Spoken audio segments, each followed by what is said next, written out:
معزز حاضرین، صحیح بخاری، سنن ترمذی اور مسند احمد کی ایک روایت میں ہے، ابو ہریرہ رضی اللہ تعالیٰ عنہ کہتے ہیں کہ اللہ کی قسم، میں بھوک کی وجہ سے اپنے کلیجے سے زمین پر ٹیک لگاتا تھا اور بھوک کی وجہ سے میں اپنے پیٹ پر پتھر باندھا کرتا تھا۔ ایک دن بہت زیادہ بھوک سے پریشان تھا تو میں جا کر کے ایک راستے پر کھڑا ہو گیا جہاں سے لوگ گزرتے تھے، تو ابو بکر صدیق رضی اللہ تعالیٰ عنہ گزرے۔ میں نے ان سے ایک آیت کے بارے میں سوال کیا، انہوں نے جواب دیا اور آگے بڑھ گئے۔ حالانکہ میں نے ان سے سوال صرف اس لیے کیا تھا تاکہ وہ مجھے اپنے گھر لے جائیں اور کھانا کھلا دیں، ورنہ اس آیت کے بارے میں مجھے جانکاری حاصل کرنی مقصود نہیں تھی۔ پھر کچھ دیر کے بعد عمر بن خطاب رضی اللہ تعالیٰ عنہ اسی راستے سے گزرے، ان سے بھی میں نے ایک آیت کے بارے میں سوال کیا اور مقصد یہی تھا کہ وہ مجھے لے جا کر کے اپنے گھر کھانا کھلا دیں، مگر انہوں نے بھی جواب دیا اور آگے بڑھ گئے۔ پھر کچھ دیر کے بعد اللہ کے نبی صلی اللہ علیہ وسلم وہاں سے گزرے اور نبی صلی اللہ علیہ وسلم ابو ہریرہ کو دیکھ کر مسکرائے، اور قبل اس کے کہ ابو ہریرہ کوئی بات کہیں، اللہ کے نبی صلی اللہ علیہ وسلم نے کہا کہ ابو ہریرہ میرے ساتھ آؤ۔ اللہ کے نبی صلی اللہ علیہ وسلم کے ساتھ ابو ہریرہ آئے۔ اللہ کے نبی صلی اللہ علیہ وسلم اپنے گھر میں داخل ہوئے اور اس کے بعد ابو ہریرہ رضی اللہ تعالیٰ عنہ نے اجازت طلب کیا، ان کو اجازت دی گئی، وہ بھی اللہ کے رسول صلی اللہ علیہ وسلم کے گھر میں داخل ہوئے۔ گھر میں دیکھا کہ ایک پیالے میں دودھ رکھا ہوا ہے۔ اللہ کے نبی صلی اللہ علیہ وسلم نے گھر والوں سے پوچھا، یہ پیالہ کہاں سے آیا، دودھ کہاں سے آیا؟ تو ان لوگوں نے کہا کہ فلاں نے یہ ہدیہ دیا ہے۔ اس کے بعد اللہ کے رسول صلی اللہ علیہ وسلم نے ابو ہریرہ رضی اللہ تعالیٰ عنہ سے کہا کہ تم جاؤ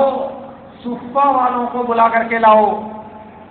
ابو ہریرہ کہتے ہیں کہ صفہ والے وہ لوگ تھے جن کے پاس گھر در بال بچے اہل و عیال اور مال نہیں تھا، وہ اللہ کے نبی صلی اللہ علیہ وسلم کے پاس رات اور دن رہتے تھے۔ آپ کے پاس اگر کوئی ہدیہ آتا تو آپ اس کو خود بھی کھاتے اور صفہ والوں کو کھلاتے، اور اگر کوئی آپ کے پاس صدقہ بھیجتا تو آپ پورا کا پورا صفہ والوں کو دے دیتے اور خود اس میں کھانا پسند نہیں کرتے کیونکہ آپ صدقہ نہیں کھاتے تھے۔ تو میں نے اپنے جی میں سوچا، ابو ہریرہ کہتے ہیں کہ میں نے اپنے جی میں سوچا ایک پیالہ دودھ اور پورے صفہ والوں کو بلا کر کے لاؤں، اور جب میں بلا کر کے لاؤں گا تو ظاہر مجھے سے کہیں گے کہ تم سب کو پیالہ دو، سب کو دودھ پلاؤ، تو میرے لیے تو کچھ نہیں بچے گا۔ بڑا عجیب و غریب لگا اور بہت ناگواری لگی، لیکن وَلَمْ يَكُنْ مِنْ طَاعَةِ اللَّهِ وَطَاعَةِ رَسُولِهِ بُدٌّ، اللہ اور اس کے رسول کا حکم ماننے سے کوئی چارہ نہیں تھا، آپ نے کہاں تو بلانا ہی تھا، اگرچہ کہ ناگوار گزر رہا تھا۔ اس کے بعد گئے صفہ والوں کو بلا کر کے لائے، وہ لوگ آئے، انہوں نے اجازت طلب کیا، ان کو اجازت دی گئی، پھر وہ آئے اور گھر میں اپنی اپنی جگہوں پر بیٹھ گئے۔ پھر اللہ کے رسول صلی اللہ علیہ وسلم نے پیالہ مجھے دیا اور کہا کہ ابو ہریرہ یہ پیالہ صفہ والوں کو دو تم۔ پھر اس کے بعد کہتے ہیں کہ وہ پیالہ میں ایک آدمی کو دیتا تھا، وہ پی لیتا تھا، پینے کے بعد وہ پیالہ پھر مجھے دیتا تھا، پھر میں وہ پیالہ دوسرے آدمی کو دیتا تھا، دوسرا پی لیتا تھا، پھر مجھے واپس کرتا تھا، یہاں تک کہ تمام صفہ والوں کو میں نے وہ پیالہ دیا، سب نے وہ دودھ پیا اور آخر میں پیالے میں دودھ کچھ بچ گیا۔ اس کے بعد میں لا کر کے پیالہ اللہ کے نبی صلی اللہ علیہ وسلم کو میں نے دیا، تو اللہ کے نبی صلی اللہ علیہ وسلم نے کہا کہ ابو ہریرہ میرے اور تمہارے علاوہ کوئی نہیں بچا ہے۔ میں نے کہا اللہ کے رسول آپ نے سچ کہا۔ اور پھر اس کے بعد اللہ کے رسول صلی اللہ علیہ وسلم نے پیالہ مجھے دیا اور کہا کہ ابو ہریرہ پیو۔ میں نے پیا اور پیالہ نبی صلی اللہ علیہ وسلم کو دیا۔ آپ نے پھر مجھے دیا، کہا کہ ابو ہریرہ پیو، پھر میں نے پیا، پھر پیالہ واپس کیا، پھر نبی صلی اللہ علیہ وسلم نے مجھ کو دیا، کہا کہ ابو ہریرہ پیو، یہاں تک کہ میں نے اتنا پیا کہ آخر میں اللہ کے رسول صلی اللہ علیہ وسلم نے جب کہا کہ پیالہ لو اور پیو، تو میں نے کہا واللہ یا رسول اللہ لا اجد له مساغا، اب پیٹ میں گنجائش نہیں رہ گئی، اب میں مزید نہیں پی سکتا۔ پھر اس کے بعد اللہ کے رسول صلی اللہ علیہ وسلم نے پیالہ لیا، اللہ کا نام لیا پیالے پر، اور بچا ہوا دودھ پی لیا۔ یہ پورا واقعہ اسی طرح سے صحیح بخاری میں ہے۔ اس میں آپ دیکھیں کہ اللہ کے نبی صلی اللہ علیہ وسلم نے اپنے صحابی ابو ہریرہ کی پریشانی کو ان کے کہے بغیر سمجھا، اور محسوس کیا کہ راستے کی اس کڑی دھوپ میں ابو ہریرہ ضرور کسی مقصد سے کھڑے ہوئے ہیں، اس لیے ان کے کھانے کا انتظام کرنے کی فکر کیا نبی صلی اللہ علیہ وسلم نے۔ اور جب دودھ کا پیالہ میسر آیا تو پھر وہ صفہ کے لوگوں کی خبرگیری کیا۔ جو اساتذہ خود کھا کر کے آسودہ ہو کر کے سو جاتے ہیں اور اپنے شاگردوں کو کھلانے کی فکر نہیں کرتے، انہیں اس بات پر اس پہلو پر ایک مرتبہ غور کرنا چاہیے کہ محمد الرسول اللہ صلی اللہ علیہ وسلم جیسا معلم اور نبی صلی اللہ علیہ وسلم جیسا مربی کہ پورا دودھ کا پیالہ صفہ کے طالب علموں کو پیش کیا۔ کسی بھی روایت میں اس بات کی وضاحت نہیں ملتی کہ اس وقت صفہ کے طالب علموں کی تعداد کتنی تھی۔ البتہ بعض مواقع پر 400 تک یہ تعداد پہنچتی ہے۔ وہ تعداد گھٹتی اور بڑھتی رہتی تھی، کیونکہ جن کے پاس کوئی گھر در نہیں ہوتا تھا وہ صفہ میں پناہ لیتے تھے، اور بعض روایتوں میں ہے کہ وہ جنگل سے جا کر کے لکڑیاں کاٹ کر کے لاتے تھے اور اس کو بیچتے تھے اور اس سے اپنی روزی حاصل کرتے تھے۔ تو اس لیے سب سے کم جو تعداد حدیث میں وارد ہے کہ اہل صفہ کی تعداد اس وقت 70 تھی، لیکن جب دودھ کا پیالہ پیش کیا گیا تو کتنی تعداد تھی یہ کسی بھی حدیث میں اس کی وضاحت نہیں ہے۔ تو میں عرض یہ کرنا چاہ رہا تھا کہ نبی صلی اللہ علیہ وسلم اپنے صحابہ سے، اپنے ماننے والوں سے کتنی محبت کرتے تھے اور کتنا ان کا خیال کرتے تھے کہ بغیر کہے ہوئے پریشانی کا ادراک کر کے اس کا تصفیہ اور اسے حل کرنے کی کوشش کرتے تھے۔ صحیح ابن حبان اور مسند بزار کی ایک روایت میں ہے، ام المومنین عائشہ رضی اللہ تعالی عنہا کہتی ہیں کہ ایک دن میں گھر میں تھی، میں نے اللہ کے رسول صلی اللہ علیہ وسلم کو تھوڑا خوش، اچھی طبیعت اور خوش دلی کی حالت میں دیکھا، تو میں نے کہا کہ اللہ کے رسول صلی اللہ علیہ وسلم میرے لیے دعا کر دیجئے۔ اللہ کے نبی صلی اللہ علیہ وسلم نے دعا کیا، اللہم اغفر لعائشہ ما قدمت من ذنبها وما اخرت وما اسرت وما اعلنت۔ اے اللہ، عائشہ کے اگلے اور پچھلے، ظاہری اور باطنی تمام گناہوں کو تو بخش دے۔ عائشہ رضی اللہ تعالی عنہا نے یہ دعا سنی تو ہنسنے لگی، اتنی تیز سے ہنسی کہ ان کا سر ان کی گود میں جھک گیا۔ اللہ کے نبی صلی اللہ علیہ وسلم نے انہیں ہنستے ہوئے دیکھا تو آپ نے کہا ایسرک دعائی، کیا میری دعا سے تمہیں مسرت ہو رہی ہے، خوش ہو رہی ہے، خوشی ہو رہی ہے؟ انہوں نے کہا کہ ومالی لا یسرنی دعاؤک، کیا بات ہے کہ مجھے آپ کی دعا سے خوشی نہیں ہوگی، میں ضرور خوش ہو رہی ہوں۔ تو اللہ کے رسول صلی اللہ علیہ وسلم نے کہا، اور سنیے گا، اللہ کے رسول صلی اللہ علیہ وسلم نے کہا واللہ انہا لدعوتی لامتی فی کل صلاۃ، اللہ کی قسم میں ہر نماز میں اپنی امت کے لیے دعا کرتا ہوں، اللہ کی قسم ہر نماز میں میں اپنی امت کے لیے دعا کرتا ہوں۔ نبی صلی اللہ علیہ وسلم کو اپنے ماننے والے امتیوں سے اتنی محبت ہے کہ روزانہ ان کے لیے نبی صلی اللہ علیہ وسلم مغفرت کی دعا کرتے ہیں۔ کبھی آپ نے سوچا کہ نبی صلی اللہ علیہ وسلم نے ہمارے لیے کتنی جانفشانی اور کتنی کوشش اور کتنی قربانیوں کا مظاہرہ کیا ہے؟ آسانی کے ساتھ یہ دین آپ کو نہیں ملا میرے دوستو۔ صحیح مسلم کی ایک روایت میں ہے، ایک دن اللہ کے رسول صلی اللہ علیہ وسلم گھر میں تھے تو آپ نے یہ آیت تلاوت کی جس میں ابراہیم علیہ السلام نے کہا تھا، رب انہن اضللن کثیرا من الناس فمن تبعنی فانہ منی ومن عصانی فانک غفور رحیم۔ ان لوگوں نے، اے رب، ان لوگوں نے بہت زیادہ لوگوں کو گمراہ کر دیا ہے،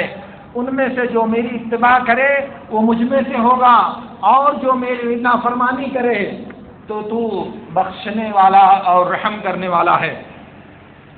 اور آپ نے تلاوت کیا جو عیسیٰ علیہ السلام نے کہا تھا، ان تعذبهم فانهم عبادك وان تغفر لهم فانك انت العزیز الحکیم۔ اے رب، یہ تیرے بندے ہیں، اگر تو ان کو عذاب دے تو یہ تیرے بندے ہیں، اور اگر تو ان کو معاف کر دے تو تو عزت اور حکمت والا ہے۔ نبی صلی اللہ علیہ وسلم نے یہ آیتیں پڑھی اور اس کے بعد دعا کرنے لگے، اللہم امتی اللہم امتی، اور اس کے بعد پھر رونا شروع کر دیا۔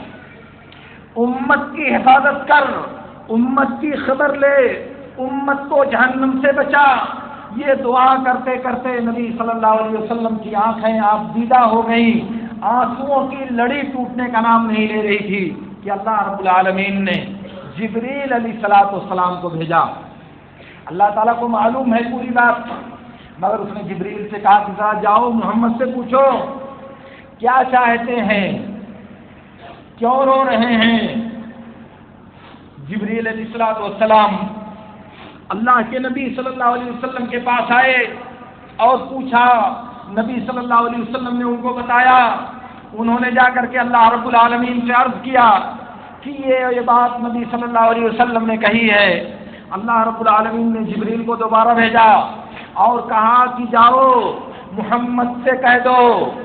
انا سنرضیک فی امتک ولا نسوک۔ یہ صحیح مسلم کی روایت ہے، کہا آپ کی امت کے بارے میں ہم آپ کو خوش کر دیں گے، ہم آپ کو تکلیف میں پریشانی میں مبتلا نہیں ہونے دیں گے، ہم آپ کو آپ کی امت کے بارے میں مسرت دے دیں گے، خوشی دے دیں گے۔ نبی صلی اللہ علیہ وسلم کے آنسو دیکھ کر آپ کے رب کو برداشت نہیں ہوا، اور یہ عظیم مدعا اور یہ عظیم الشان خوشخبری اللہ رب العالمین نے سنائی کہ اے پیغمبر، امت کے بارے میں آپ کو غمزدہ نہیں ہونے دوں گا۔ نبی کو فکر ہے اپنی امت کی، اور اللہ تعالیٰ سے دعا کرتے ہوئے نبی ہمارے لیے آنسو گرا رہے ہیں اور ہمیں اس کی خبر تک نہیں۔ صحیح بخاری کی روایت میں ہے، اللہ کے رسول صلی اللہ علیہ وسلم نے کہا، لِكُلِّ نَبِيٍّ دَعْوَةٌ مُسْتَجَابَةٌ وَقَدْ تَعَجَّلَ كُلُّ نَبِيٍّ دَعْوَتَهُ وَإِنِّي اخْتَبَأْتُ دَعْوَتِي شَفَاعَةً لِأُمَّتِي فَهِيَ نَائِلَةٌ إِنْ شَاءَ اللَّهُ مَن مَّاتَ مِنْ أُمَّتِي لَا يُشْرِكُ بِاللَّهِ شَيْئًا۔ اللہ رب العالمین نے ہر نبی کو ایک دعا دیا تھا کہ وہ جو دعا بھی چاہے اللہ تعالیٰ اسے قبول کر لے گا، رد نہیں کرے گا۔ ہر نبی نے دنیا میں اللہ تعالیٰ سے وہ دعا کر لیا، ہر نبی نے اپنی اپنی دعا اپنے رب سے دنیا میں کر لیا، اور میں نے اپنی دعا کو چھپا کر کے رکھا ہے۔ وَإِنِ اخْتَبَأْتُ دَعْوَتِي، میں نے اپنی دعا کو چھپا کر کے رکھا ہے اپنی امت کی شفاعت کرنے کے لیے قیامت کے دن۔ میں نے دنیا میں وہ دعا نہیں کیا، وہ دعا بچا کر کے حفاظت سے میں نے رکھا کہ قیامت کے دن میں اپنی امت کے لیے شفاعت کروں گا، اور انشاءاللہ میری یہ دعا میری امت کے ان تمام افراد کو شامل ہوگی جن کا انتقال توحید پر ہوگا، جو اس حال میں مریں گے کہ اللہ کے ساتھ کچھ بھی شرک نہیں کیے ہوں گے۔ شرک سے بچنے والوں کے لیے، توحید پر زندگی گزارنے والوں کے لیے، توحید پر اپنا دم ختم کرنے والوں کے لیے یہ بہت بڑی بشارت ہے محمد الرسول اللہ صلی اللہ علیہ وسلم کی طرف سے. کیا کہ اللہ کے نبی صلی اللہ علیہ وسلم کی یہ شفاعت امت کے موحد انسانوں کو قیامت کے دن حاصل ہوگی، جو نبی صلی اللہ علیہ وسلم نے امت سے محبت کی وجہ سے چھپا کر کے رکھی ہے کہ کل میدان محشر میں جب انسانوں کو شفاعت کی، نبی کے مدد کی اور نبی کے دعا کی سخت ضرورت ہوگی، اس وقت نبی صلی اللہ علیہ وسلم اپنی امت کے لیے دعا کریں گے. اور اسی لیے آپ کو معلوم ہوگا کہ شفاعت کی وہ لمبی حدیث جس میں ہے کہ اللہ کے نبی صلی اللہ علیہ وسلم میدان محشر میں سجدے میں گر کر کے روئیں گے اور اللہ سے دعا کریں گے، اللہم امتی اللہم امتی، اے اللہ میری امت کی خبر لے، اے اللہ میری امت کی خبرگیری کر. اس وقت اللہ تعالیٰ کہے گا ارفع راسک سل تعطا، محمد اپنا سر اٹھاؤ، جو مانگنا ہے مانگو، آپ کی مراد کو پوری کیا جائے گا. اس وقت بھی نبی صلی اللہ علیہ وسلم میدان محشر کی اس شدت میں اپنی امت کو فراموش نہیں کر سکے، اپنی امت کو بھول نہیں سکے، اور رب سے اپنی امت کی نجات کے لیے نبی صلی اللہ علیہ وسلم دعا کر رہے ہیں. صرف دعا نہیں کر رہے ہیں، آپ کی آنکھوں سے آنسو بہ رہے ہیں. کیا نبی کی محبت میں، نبی کی اس قربانی کی یاد میں آپ کی آنکھ میں بھی کبھی آنسو بہایا ہے؟ آپ کی آنکھ بھی کبھی آبیدہ ہوئی ہے نبی صلی اللہ علیہ وسلم کی محبت میں پڑھ کر؟ ہاں میرے دوستوں، نبی صلی اللہ علیہ وسلم اپنی امت سے محبت کی وجہ سے اگر کسی پریشانی میں امت کو دیکھتے ہیں تو آپ دیدہ ہو جاتے ہیں، آپ کو برداشت نہیں ہوتا. لیکن ہمارے سامنے نبی کی سنت و سیرت کا کو پامال کیا جائے، نبی کی ذات کو نشانہ بنایا جائے، نبی کے عمل کو نشانہ بنایا جائے، بڑے ٹھنڈے پیٹ کے ساتھ ہم گوارا کرتے ہیں، بشرط یہ ہے کہ ہماری مصلحت اور ہمارا مفاد متاثر نہیں ہونا چاہیے. اگر ہمارا مفاد حاصل ہو رہا ہے، ہماری مصلحت ٹھیک ٹھاک ہے، تو دنیا والے کچھ بھی کریں، ہمارے ایمان پر کوئی فرق نہیں پڑتا، ہماری غیرت کو کوئی صدمہ نہیں پہنچتا. ذرا اس کو سوچو ایک بار میرے دوستو.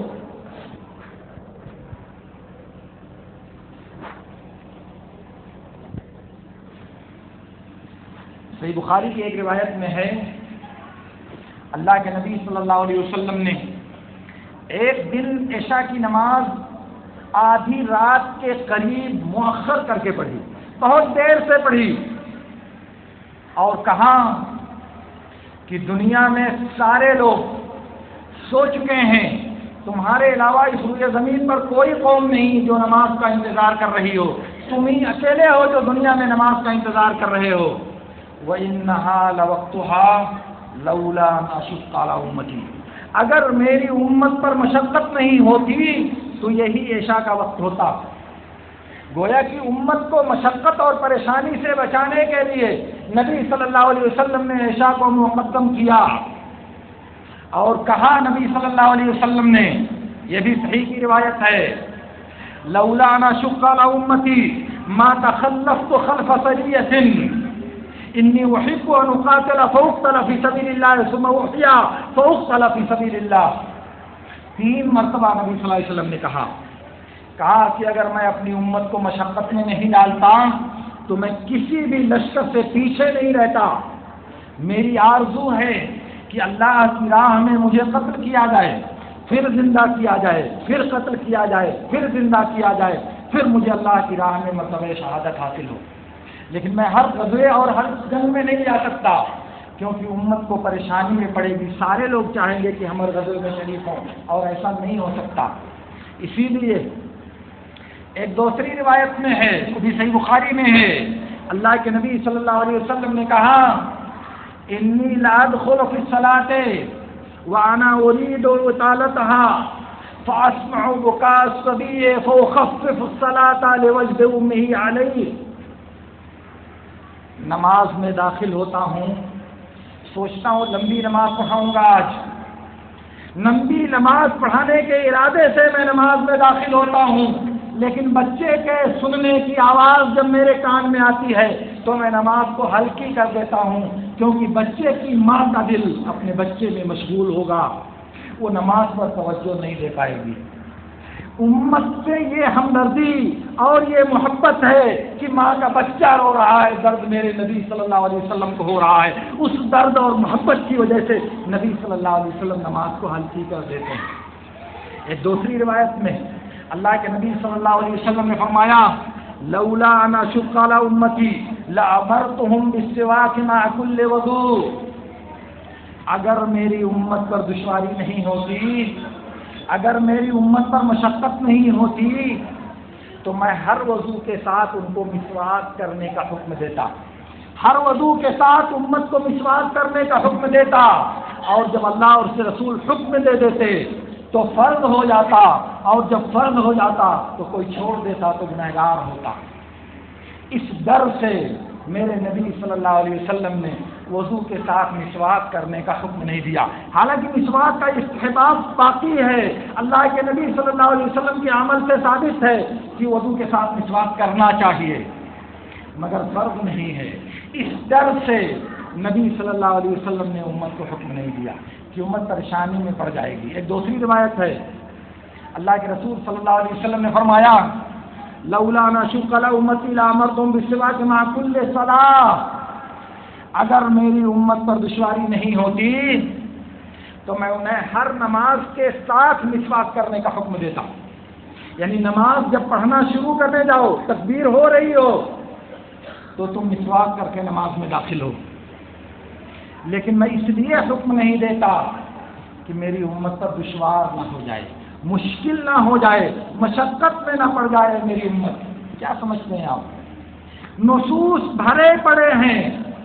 اس طرح کی احادیث اگر آپ دیکھیں تو پورے ذخیرے میں آپ پورا دن سنتے رہیں گے، مگر یہ احادیث ختم نہیں ہوں گی۔ مگر ان کا جو مدعا ہے، ان کا جو مطلب ہے وہ یہ ہے کہ نبی صلی اللہ علیہ وسلم ہم سے، اپنی امت کے انسانوں سے